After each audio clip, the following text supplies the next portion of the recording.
Bendiciones. En este día vamos a continuar estudiando la hermenéutica bíblica y ahora vamos a ver las últimas tres figuras retóricas que nos quedan. En este caso, el proverbio, el acróstico y la paradoja. Recordemos que las figuras retóricas son esenciales para el estudio de la palabra del Señor, para poderle dar una correcta interpretación del texto bíblico. Así que recordemos por qué es importante entonces estudiar las parábolas. Recordemos que la Biblia no es un texto con un lenguaje frío y puramente literal, sino que la revelación de Dios es viva y utiliza los mismos recursos literarios del lenguaje. Por eso es que es importante que podamos entender el significado de la palabra según lo dice en el original. Recordemos que la Biblia, la palabra del Señor, fue escrita en hebreo, en griego y arameo. Y para poder entender el significado correcto, tenemos que ver el significado de esas figuras retóricas en los originales, o sea, en la cultura original en que fue escrita la Biblia. Por eso en el día de hoy vamos a ver estas tres figuras retóricas: el proverbio, el acróstico y la paradoja. Así que vamos a ver, el proverbio viene de la palabra hebrea mashal, ¿ok? Que nos habla de un dicho o una frase popular que se expresa en pocas palabras, o sea, en forma breve, está condensado. Entonces, la palabra viene del latín proverbium, que significa pro, que significa antes, y verbum, que significa palabra. O sea, un dicho es una palabra muy corta que se dice de una manera muy profunda y muy práctica. ¿Ok? En cambio, en el hebreo, la palabra mashal es más amplio e incluye no solo proverbios, sino también parábolas, alegorías, enigmas y dichos de sabios. Es una declaración que a menudo resulta extraordinaria y paradójica porque condensa mucha verdad en pocas palabras. Entonces, tenemos que entender de que en la poesía hebraica, el paralelismo que se realiza con el proverbio, es muy importante entender de que es una expresión poética. O sea, los proverbios están escritos en forma de poema y por eso es que caracteriza ese paralelismo que se puede ver en tres tipos: el sinónimo, donde la segunda línea repite la idea de la primera con diferentes palabras; el antíteco, que la segunda línea contrasta la idea de la primera y es el más común en los proverbios de la Biblia; el sintético, en la cual la segunda línea del proverbio completa o añade una idea a la primera. Entonces, ¿por qué el escribir en proverbios? Porque da una comunicación y una instrucción muy clara, porque despierta la atención y porque estimula a la reflexión y nos graba en la memoria de una forma práctica, ¿ok? Que queda indeleble allí para siempre. Recordemos que nuestros pensamientos son imágenes y cuando algo se dice en forma de proverbio tiene un impacto más fuerte en la memoria. ¿Ok? Entonces, los proverbios son el desafío de la expresión y de esa experiencia común, ¿ok? Que tienen en cada cultura y que nos hace poder expresar esa verdad divina de una manera más contundente y más fuerte. Vamos a ver ejemplos de paralelismo antítico en el libro de Proverbios 10:1. Dice: el hijo sabio alegra al padre, pero el hijo necio es tristeza de su madre. Podemos ver ahí las dos frases, ¿no?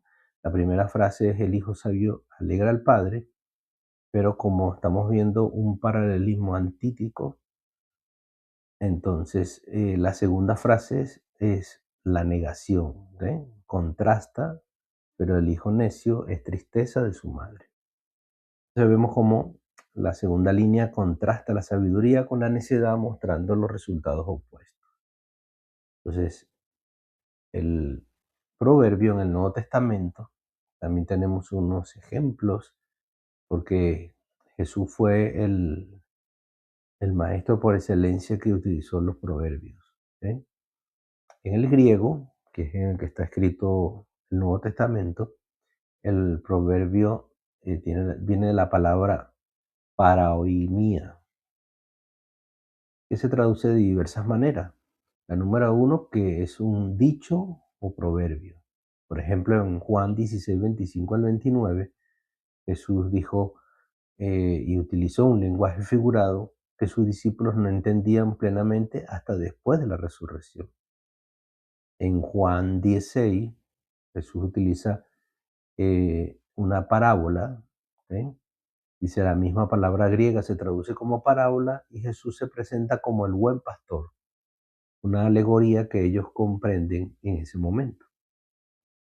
También el proverbio significa en el Nuevo Testamento un refrán.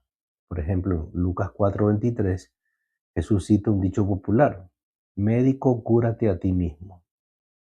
¿Okay? Es un refrán, pero viene de la misma expresión o la misma línea de lo que es un proverbio. Vamos a ver un ejemplo en Lucas 4:23, ese que hablábamos anteriormente. ¿Cuál es el contexto en que Jesús dice esto? Jesús vuelve a Nazaret y la gente espera que haga los mismos milagros que en Capernaum. Y entonces Jesús, con su don de discernimiento, sabe lo que piensan. Les cita ese proverbio popular y ellos, incrédulos, le exigen que se pruebe a sí mismo ante sus paisanos.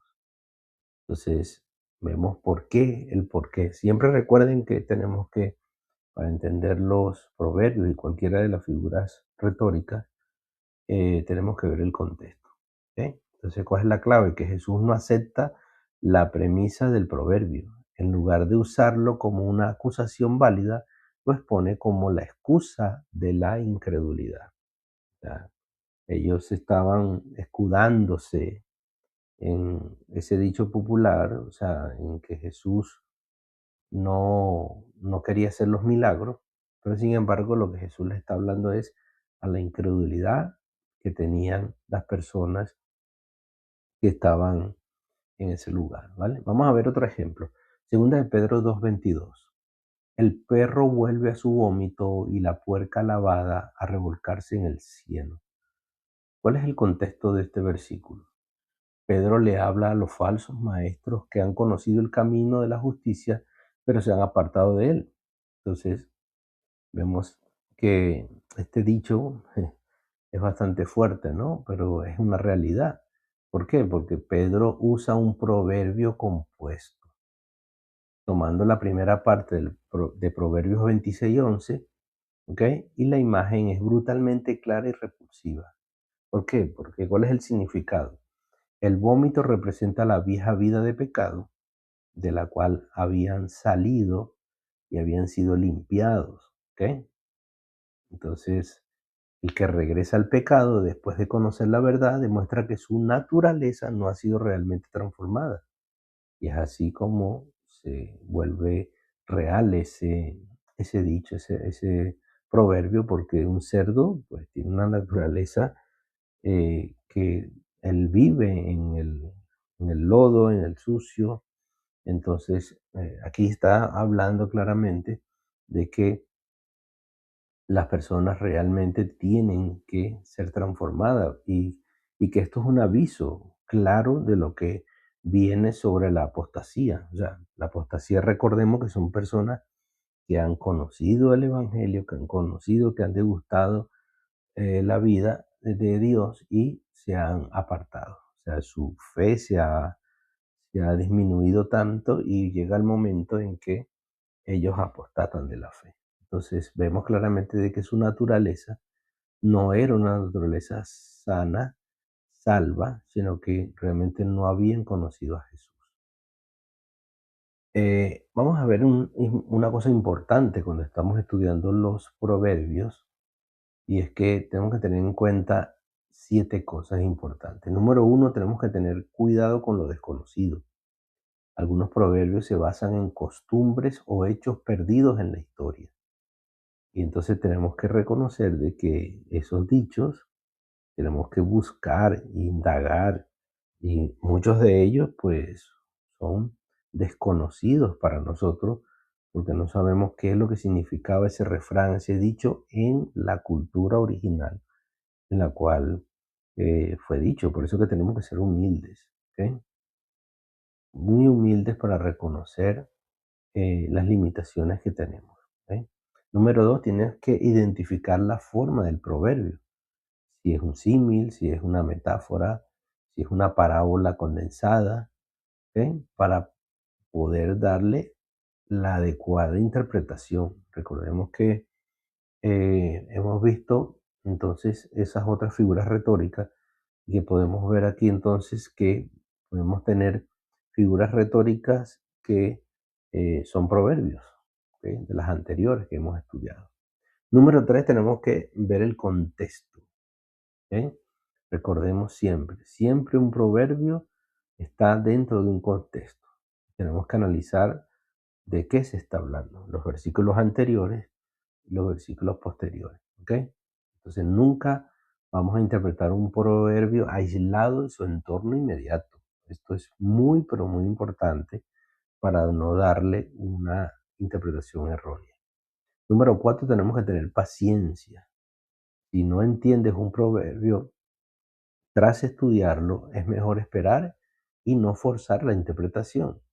¿Ok? Entonces, recordemos que la escritura es muy vasta y necesitamos mucho tiempo, mucho que investigar. Hay cosas que tenemos que pedir al Espíritu Santo y necesitamos tiempo. Número 5, no dogmatices lo incierto. O sea, ¿qué quiere decir esto? Que no voy a poder tener una posición o un punto de vista acerca de un proverbio si yo no lo conozco. O sea, si desconozco completamente, tengo que estar seguro de sacar mi posición y que esa posición sea realmente apoyada por el contexto de la escritura y por los otros versículos de la Biblia. ¿Ok? Nunca uses un texto que no entiendes como prueba de una doctrina. ¿Ok? Entonces, esto es muy importante porque de esto salen la mayoría de los errores dentro de las interpretaciones de la escritura en las sectas falsas. ¿Ok?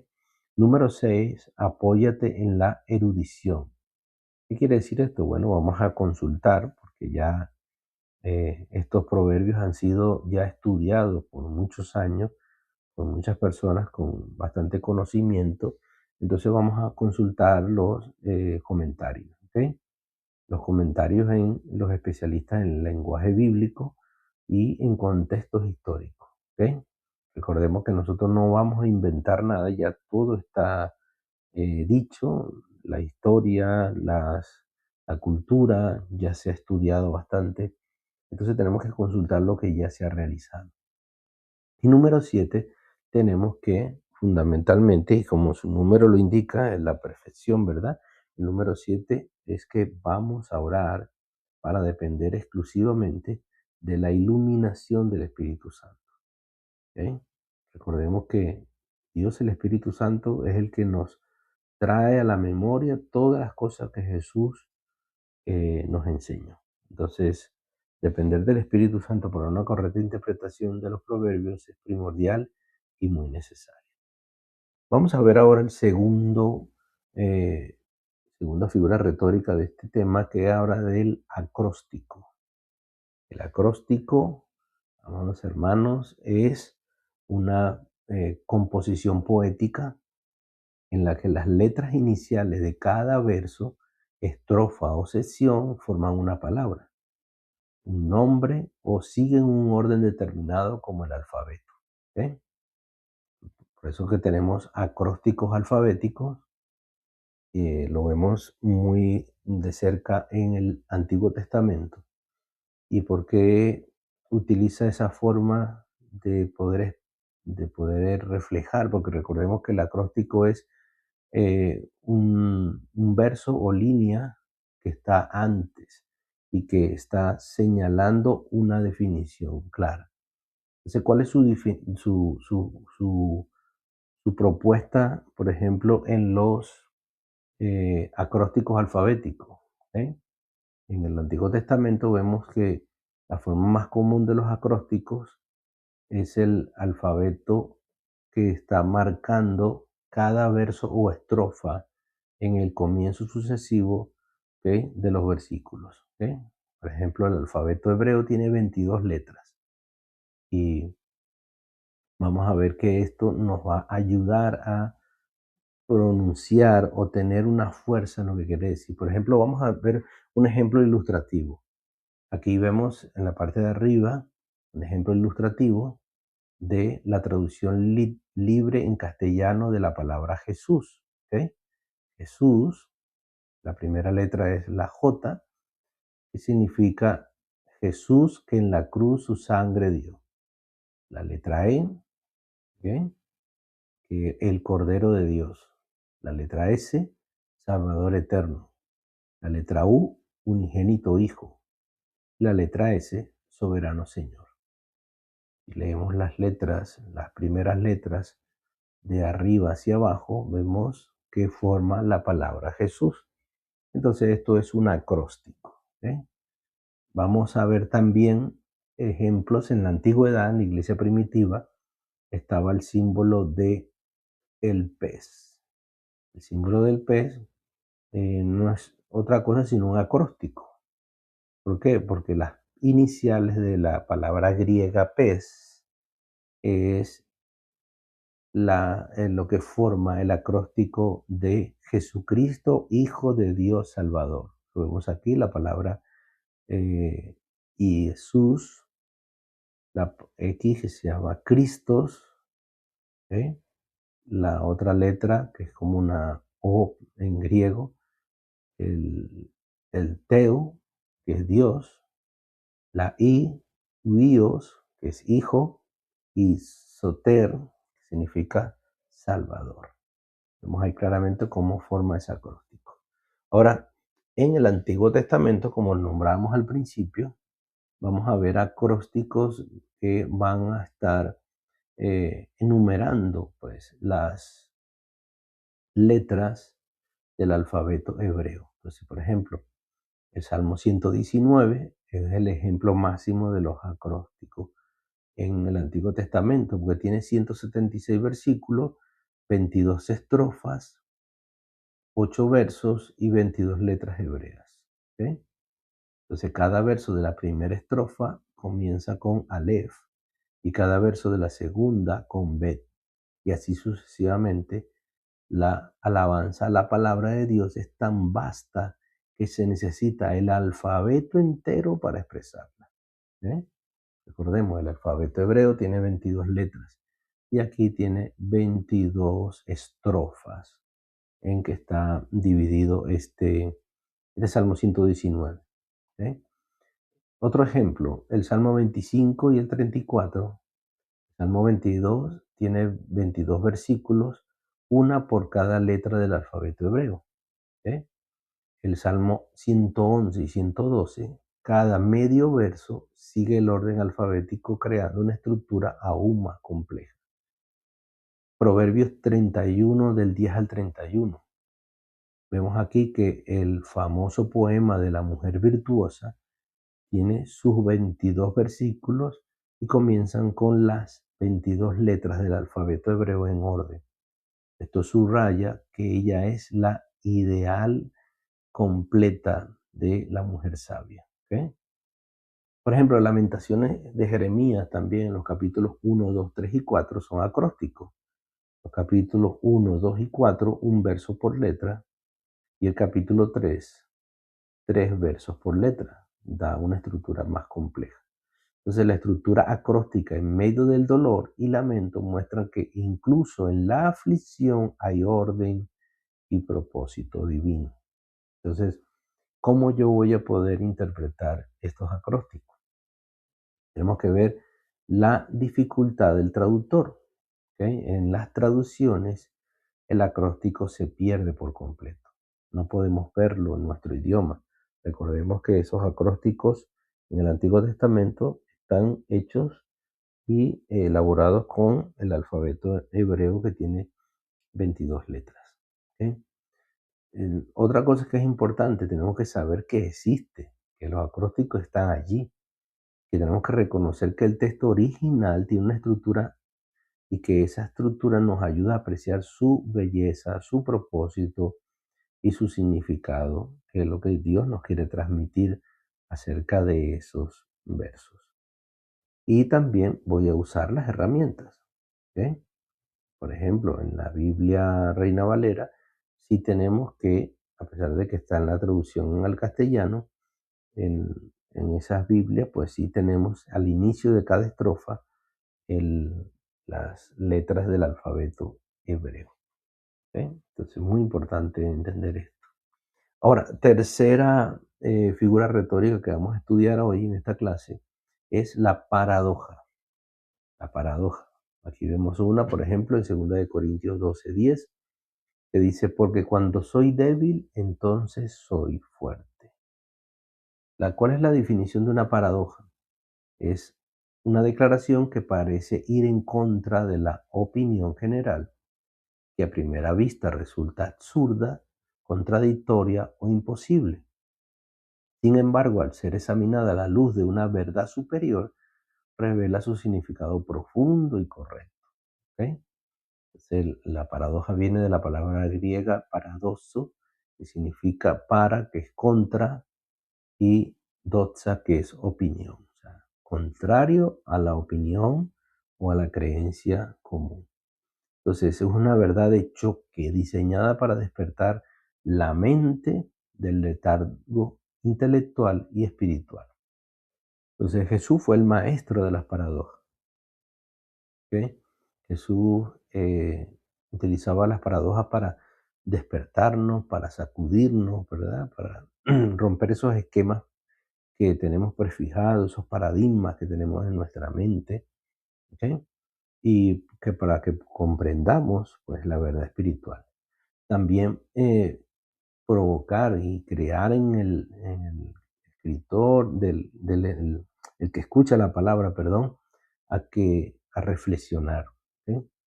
Recordemos que la paradoja y nos lleva a una contradicción, y esa contradicción hace que la persona piense y reflexione un poco. Entonces, ¿por qué? Bueno, para revelar entonces y mostrar esos principios del reino que nos hacen diferentes. Y por eso que la Biblia es un libro especial y un libro único.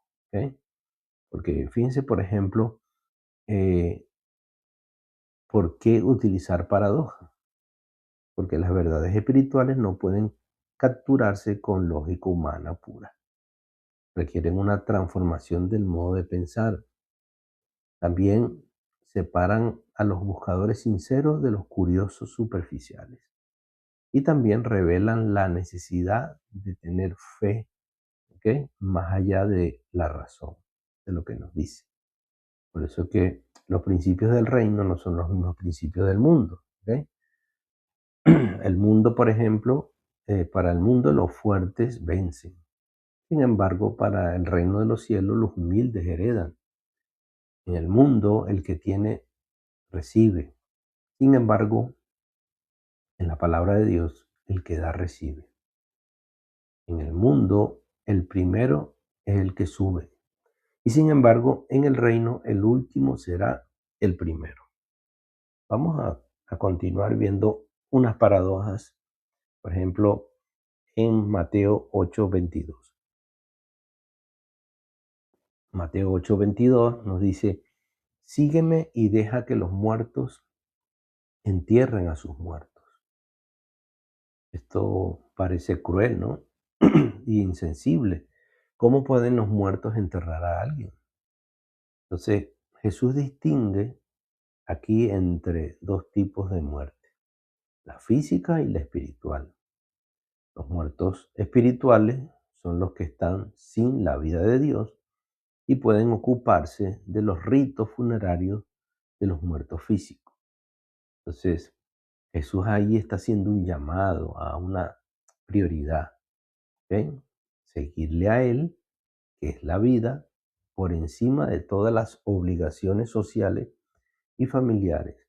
Entonces, por importantes que sean. O sea, el Señor le está diciendo a través de esta paradoja de que si nosotros vamos a excusarnos en que si vamos a seguir a Jesús en segundo lugar, no vamos a poder tener entonces la bendición de poder recibir todo lo que Él nos quiere dar. ¿Ok? Otro ejemplo, si alguno viene a mí y no aborrece a su padre, ¿ok? Dice, si alguno no viene a mí y no aborrece a su padre y madre y mujer e hijos y hermanos y hermanas, no puede ser mi discípulo. Lucas 14:26. Esto es realmente parece contradictorio, ¿no? Porque pareciera que está contradiciendo al mandamiento de honrar a los padres. Pero realmente el texto lo podemos solo interpretar de una manera. Es un hebraísmo, ¿ok? Un recurso idiomático, semítico que usa el contraste extremo. Amar y aborrecer se comparan, ¿ok? Entonces, allí está diciendo Jesús, ¿verdad? El que ama más, ¿ok? El que ama más a padre, madre, hermanos e hijos que a mí, entonces no puede ser mi discípulo.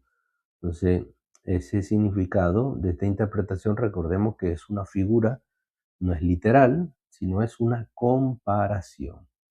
El amor y la lealtad a Jesús deben ser tan grandes que en comparación con el amor que le tenemos a nuestra familia parezca odio. Entonces nuestra devoción a Cristo debe ser suprema, por encima de los lazos más profundos.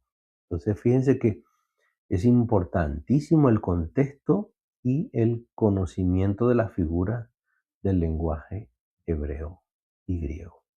Son esenciales. ¿Por qué? Porque si no lo hago, puedo interpretar de una manera errónea. Fíjense, Jesús está aquí citando, ¿verdad? Está utilizando una paradoja, pero recuérdense que está haciendo expresión de un hebraísmo que viene de la cultura hebrea. ¿Ok?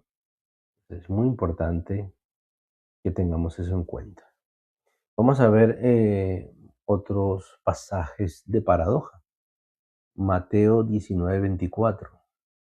Mas os digo que más liviano trabajo es pasar un camello por el ojo de una aguja que entrar un rico en el reino de Dios.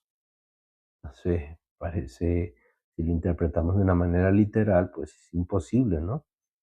Porque una aguja, que es la interpretación textual, ¿ok? Porque esto viene de las palabras griegas camelón, que es camello, y rafidos, que es aguja de coser. Jesús usa una hipérbole que para crear una paradoja de imposibilidad humana, ¿ok? Entonces recordemos que vamos a estudiar el contexto y de qué está hablando Jesús. Jesús está hablando de la salvación. ¿Quién pues podrá ser salvo?